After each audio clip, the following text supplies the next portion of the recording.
Welcome to Education Point. जी हाँ, आप लोगों ने सही सुना। आज हम पढ़ेंगे साल्ट के बारे में। साल्ट क्या है, साल्ट कैसे बनता है और साल्ट का यूज क्या है। ठीक है ना। तो मैं संजय कुमार आप सभी के अपने YouTube चैनल एजुकेशन पॉइंट में स्वागत करता हूं। तो चलिए आज की क्लास की शुरुआत की जाती है। अब हम साल्ट के बारे में जानेंगे कि साल्ट है क्या। ठीक है ना। तो जब एसिड और बेस आपस में रिएक्शन करके एक नया कंपाउंड बनाता है उसी को हम लोग क्या बोलते हैं, साल्ट बोलते हैं। तब आप अच्छे से समझ लिए कि जब एसिड और बेस का जब रिएक्शन होता है और रिएक्शन के बाद जो नया सब्सटेंस आपको मिलता है वही क्या कहलाता है, साल्ट कहलाता है। तो साल्ट में दो आयन होते हैं, एक एसिडिक आयन होता है, एक आपका बेसिक आयन होता है। मतलब यहां पे आप इसे एग्जांपल से अच्छे से समझ सकते हैं। जैसे आपको यहां पे यदि H2SO4 मिल जाए और सोडियम हाइड्रोक्साइड NaOH मिल जाए तो इसके रिएक्शन से आपको पता है कि ये एसिड है और ये क्या है, बेस है। तो यहाँ पे जो H2SO4 होगा ये H जो पॉजिटिव आयन है और सल्फेट आपका निगेटिव आयन है, इसका ये पॉजिटिव आयन और ये निगेटिव आयन है। तो इसका पॉजिटिव इसका निगेटिव यहाँ पे मिलेगा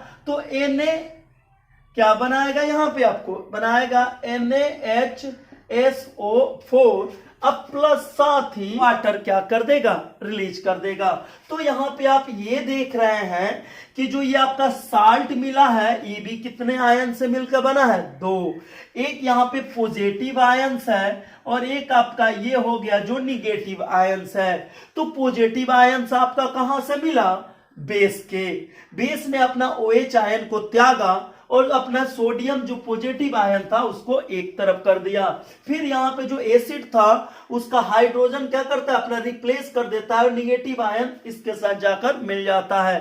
तब यहाँ पे जाकर क्या बनता है, सोडियम हाइड्रोजन सल्फेट बनता है जो आपका एक क्या है, साल्ट है। तो आपने साल्ट को अच्छे से समझ लिया। जो साल्ट होते हैं वो भी क्या होते हैं, दो आयन से मिलकर बनते हैं, एक एसिडिक और एक बेसिक। जो एसिडिक आयंस होते हैं वो निगेटिव होते हैं और जो बेसिक आयंस होते हैं वो आपका पॉजिटिव होते हैं। यहाँ पे देख रहे हैं कि जो एसिड से छटा है वो निगेटिव वाला है और जो बेस से छटकर मिला है वो पॉजिटिव आयन है। ठीक है। यहाँ पे साल्ट के टाइप्स के बारे में जानेंगे।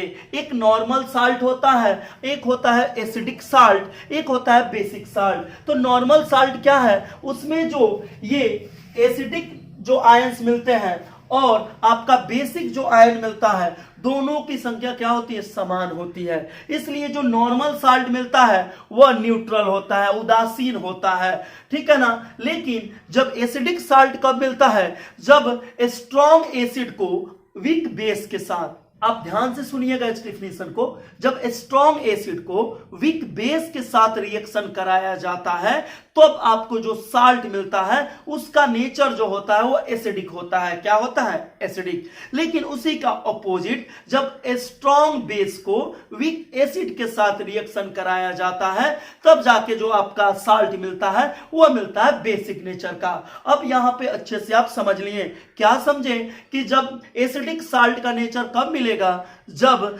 स्ट्रॉन्ग एसिड को वीक बेस के साथ रिएक्शन कराएंगे। लेकिन बेसिक नेचर का साल्ट कब मिलेगा, जब आप स्ट्रॉन्ग बेस को वीक एसिड के साथ रिएक्शन कराएंगे। तो तब आपने यहां पे जान लिया। तो अब हम लोगों ने यहां पे कुछ साल्ट के एग्जांपल लिए हैं और उसे ग्रुप में क्या किया है, बांटा है। तो चलिए यहां पे इसे हम लोग समझते हैं कि नॉर्मल साल्ट क्या है।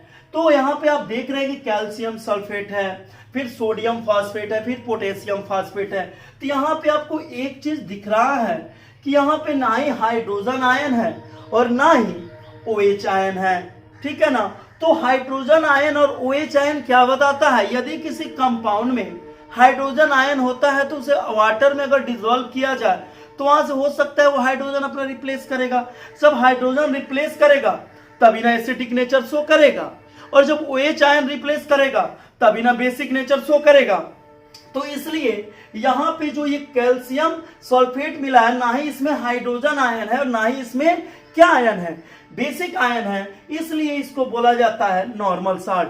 तो आपको एक और डिफिनीशन मिल गया, यदि किसी कंपाउंड में उसके पास यदि हाइड्रोजन आयन क्या हो, ना ही रिप्लेस करने के लिए हो और ना ही OH आयन हो, तो उसे हम लोग क्या कहेंगे, नॉर्मल साल्ट कहेंगे। लेकिन यहां पे जब एसिड साल्ट में आप देख रहे हैं तो सोडियम हाइड्रोजन सल्फेट है जहां पे आपको H मिल रहा है, फिर यहाँ पे सोडियम हाइड्रोजन फॉस्फेट है तो यहाँ पे भी आपको क्या मिल रहा है, H मिल रहा है।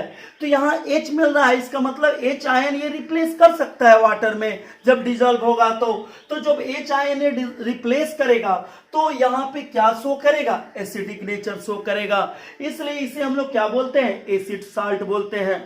तो आपको एक और डिफिनेशन मिल गया कि वैसे कंपाउंड या वैसे साल्ट जिसमें हाइड्रोजन आयन मौजूद होते हैं रिप्लेस करने के लिए, तो उसे हम लोग बोलते हैं एसिड साल्ट।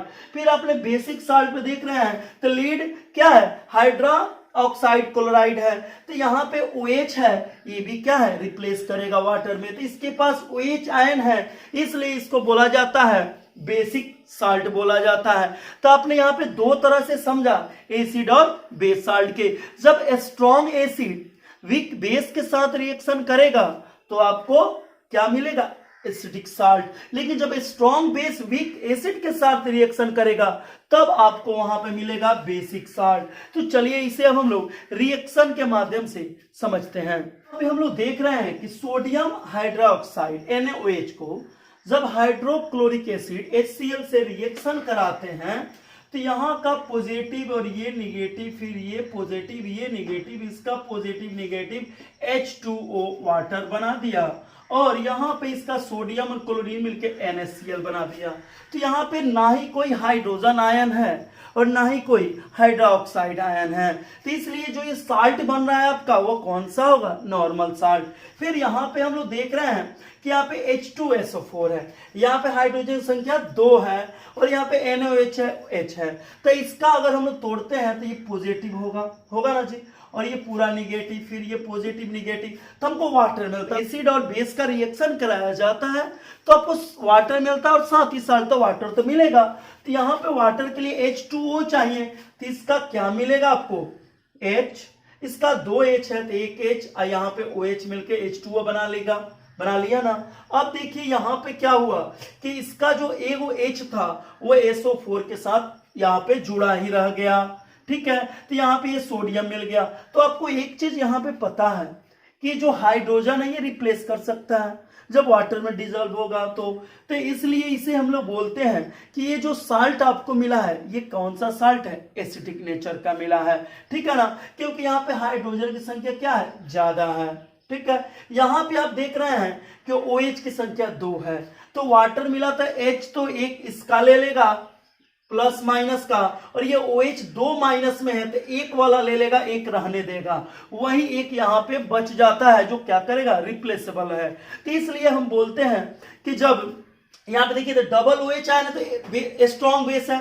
आपको पता है ना कि जितना अधिक OH आयन वो रिलीज कर सकता है उसके OH आयन पे डिपेंड करता है कि वो स्ट्रॉन्ग बेस होगा कि स्ट्रॉन्ग एसिड होगा। स्ट्रॉन्ग एसिड के लिए सबसे ज्यादा हाइड्रोजन आयन चाहिए, तो यहाँ पे 2 हाइड्रोजन था, इसके पास एक ही था, इसके पास एक था, इसके पास क्या था, 2 था, तो 2 है तो ये स्ट्रॉन्ग है, इसके पास भी 2 है तो स्ट्रॉन्ग बेस है। ये हाइड्रोजन सिंगल है तो ये क्या है, वीक है इसके अपेक्षा। तो ये दोनों जब रिएक्शन किए तो OH वाला एक बच गया साल्ट में, तो इसलिए इसे हम लोग क्या बोलेंगे, एसिडिक साल्ट मिलेगा, ठीक है ना। तब आप लोगों ने यहाँ पे अच्छे से समझ लिया कि साल्ट क्या है, ठीक है ना, और साल्ट कितने टाइप के होते हैं। अब हम लोग कुछ जनरल प्रॉपर्टीज हैं साल्ट के, उसे अब हम लोग अच्छे से जान लें। तो यहाँ पे ये बोला जा रहा है, पहला जो है reaction with an acid, salt को एसिड के साथ रिएक्शन कराया जाता है तो एक अलग साल्ट देता है और साथ ही एक एसिड बनाता है, ठीक है ना। जब आप क्या कीजिएगा, एक साल्ट को एसिड के साथ रिएक्शन कराइएगा तो आपको क्या मिलेगा, एक और साल्ट मिल जाएगा, दूसरा साल्ट, और साथ ही एसिड मिल जाएगा। चलिए इसे अब हम लोग एग्जाम्पल से यहाँ पे हम लोग देख रहे हैं कि सोडियम क्लोराइड एक साल्ट है और वो दूसरा एसिड H2SO4 से जब रिएक्शन करता है तो सोडियम हाइड्रोजन सल्फेट बनाता है और साथ ही HCl बनाता है। ये अलग क्या हो गया, एसिड हो गया। तब यहाँ पे आप लोगों ने ये समझ लिया कि जब रिएक्शन कराया जाता है साल्ट को किसी एसिड के साथ, तो यहाँ पे साल्ट है, ये एसिड है, दोनों रिएक्शन करता है तो फिर आपको एक साल्ट देता है, दूसरा साल्ट, और साथ ही एक एसिड देता है। तो यहाँ पे क्या दिया, दूसरा साल्ट में NaHSO4 दे दिया और दूसरा एसिड आपका क्या बना दिया, HCl बना दिया। ठीक है ना। अब आप ये समझेंगे कि जब साल्ट को बेस के साथ रिएक्शन कराया जाता है तो क्या मिलता है। तो इसमें भी हम बता दें आपको, जब किसी साल्ट को बेस के साथ रिएक्शन कराइएगा तो फिर आपको दूसरा एक साल्ट मिलेगा और साथ ही एक नया बेस मिलेगा।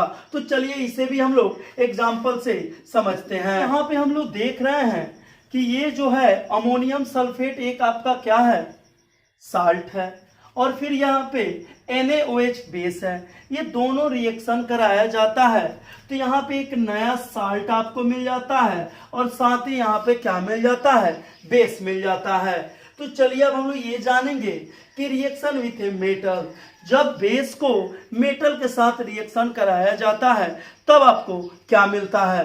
तो कुछ ऐसे साल्ट होते हैं जो किसी खास मेटल से रिएक्शन करके फिर एक आपका साल्ट देते हैं, फिर वो उसका मेटल एक अलग मेटल देते हैं। जैसे यहाँ पे आप देख रहे हैं कि कॉपर सल्फेट एक साल्ट है जिसको आयरन के साथ रिएक्शन कराया जाता है तो आपको फेरस सल्फेट मिल जाता है और साथ ही कॉपर मिल जाता है। क्यों मिलता है, आप पढ़ चुके हैं डबल डिस्प्लेसमेंट रिएक्शन, क्योंकि जो फेरस है कॉपर से मोर रिएक्टिव है और मोर रिएक्टिव क्या करता है, लेस रिएक्टिव को उसके जगह से डिस्प्लेस कर देता है। ठीक है ना। तो चलिए अब हम लोग समझेंगे कि behaviour of salt toward the water, water के साथ साल्ट का बिहेवियर क्या है। अभी आपने कुछ देर पहले पढ़ा कि साल्ट जो होते हैं क्या होते हैं, 3 टाइप्स हैं। एक नॉर्मल साल्ट होता है, कुछ ऐसे साल्ट होते हैं जो वाटर में डालने पे न्यूट्रल सॉल्यूशन बनाते हैं, कुछ ऐसे होते हैं जो वाटर में डालने पे एसिडिक नेचर का होते हैं, और कुछ ऐसे होते हैं जो बेसिक नेचर के होते हैं। तो वैसे साल्ट जो स्ट्रॉन्ग एसिड और वीक बेस के साथ मिलने से बनते हैं तो वो वाटर में जाते हैं तो एसिडिक नेचर बनाते हैं, और जब वैसे साल्ट स्ट्रॉन्ग बेस और वीक एसिड के मिलने से बनते हैं तो वो वाटर में जब डिजोल्व होते हैं तो बेसिक नेचर शो करते हैं। तब हम लोगों ने यहाँ पे जो प्रॉपर्टीज था साल्ट का उसे अब हम लोगों ने यहाँ पे अच्छे से समझ लिया। अब हम लोग इसका यूज समझेंगे। तो यहाँ पे हम लोग कुछ कॉमन जो साल्ट हैं जिनका यूज है उसे अब हम लोग देखेंगे। तो क्या है, बहुत सारे साल्ट हैं, सबका तो संभव नहीं है हम लोग देख लें, तो कुछ इंपॉर्टेंट है जो एग्जाम में भी पूछे जाते हैं कभी कभी, तो उससे हम लोग समझ लें। तो सोडियम क्लोराइड का यूज क्या है, an essential requirement of our food, जो हमारे भोजन में नमक यूज किया जाता है बनाने में, तो वो क्या होता है, सोडियम आपका क्या है, क्लोराइड है। दूसरा है प्रिजर्वेशन ऑफ फूड, फूड के संरक्षण में, ठीक है ना। तीसरा है मैन्युफैक्चर ऑफ सोप्स, जो साबुन बनते हैं उसके बनाने में सोडियम क्लोराइड का यूज किया जाता है। फिर तीसरा है सोडियम कार्बोनेट, तेज वॉशिंग सोडा, जो कपड़ा धोने के लिए जो वॉशिंग सोडा बनता है उसमें किसका यूज होता है, सोडियम कार्बोनेट का। फिर आपको manufacture of glass, paper, textile, glass बनता है, फिर आपका क्या बनता है, पेपर बनता है, टेक्सटाइल बनता है, इसको भी तैयार करने में किसका यूज किया जाता है, सोडियम कार्बोनेट का। फिर रिफाइनिंग ऑफ पेट्रोलियम, जो पेट्रोलियम निकाला जाता है उसको रिफाइन किया जाता है, वो आपको पता है, तभी वो आपको डीजल पेट्रोल इस रूप में मिलता है, तो उसके भी यूज में, उसको रिफाइन करने में किसका यूज किया जाता है, सोडियम कार्बोनेट का। फिर पोटेशियम नाइट्रेट है, ये गन पाउडर या फायर वर्क या ग्लास बनाने में इसका यूज किया जाता है।